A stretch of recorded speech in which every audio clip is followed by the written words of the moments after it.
How much money do you think the United States has spent since 1945 on the Cold War? Sometimes I ask this question and from the back of the audience comes an answer, billions and billions.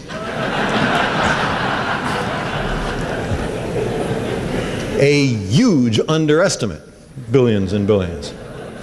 The amount of money that the United States has spent on the Cold War since 1945 is approximately $10 trillion. Trillion, that's the big one with the T. What could you buy for $10 trillion? The answer is you could buy everything in the United States except the land.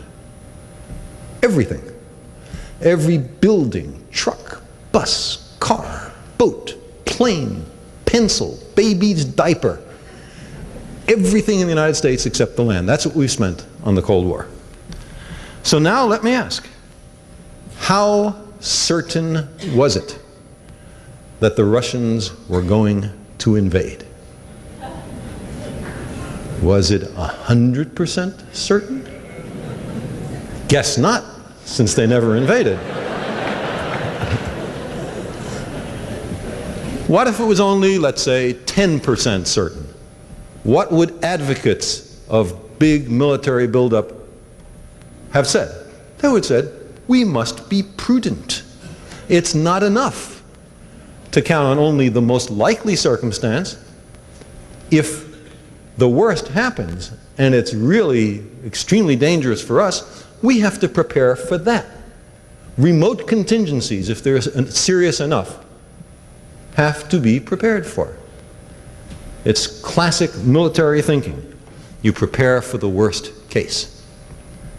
And so now I ask my friends who are comfortable with that argument, including the editorial page of the Wall Street Journal, why doesn't that same argument apply to global warming? You don't think it's 100% likely? Fine, you're entitled to think that. If it's only a small probability of it happening, since the consequences are so serious, don't you have to make some serious investment to prevent it or mitigate it? I think there's a double standard of argument working, and I don't think we should permit it. Now, let me indicate, what is it you would do if you took greenhouse warming seriously? And what I'm going to try to argue is that virtually every one of the things that you would do to ameliorate greenhouse warming make sense on completely separate grounds. They are worth doing apart from greenhouse warming. Unlike the defense buildup, which made no sense whatever, except if you were confident that there was a real danger of Soviet troops pouring across the Elbe. There was no other mitigating circumstance. It's the least efficient way to spend money if you want to pump the national economy. It drew all sorts of scientific as well as fiscal resources out of the civilian economy. It is largely responsible for the economic chaos of the United States. Whereas, I will argue, spending money on mitigating greenhouse warming makes an enormous amount of sense for other reasons.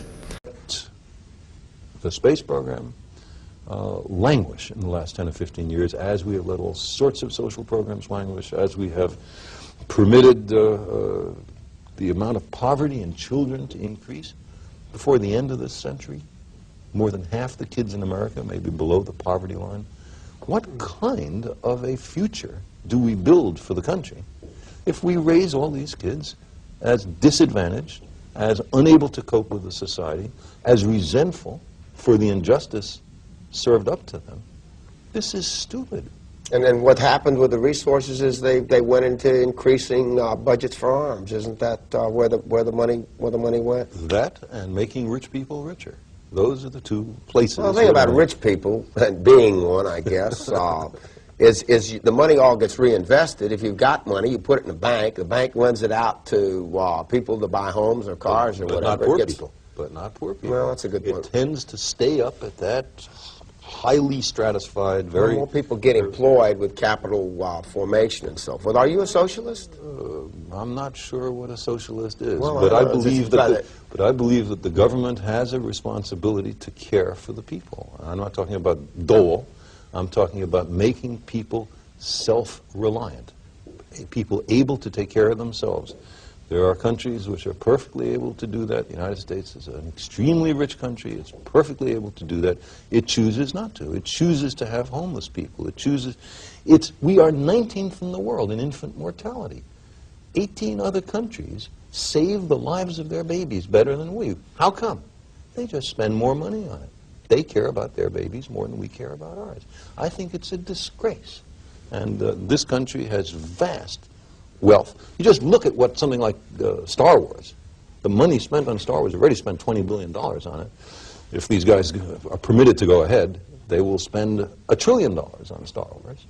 Think of what that money could be used for to educate, to help, to bring people up to a sense of self-confidence, to improve not just the happiness of people in America, but their economic standing, to improve the competitiveness of the United States compared to other countries. We are using money for the wrong stuff.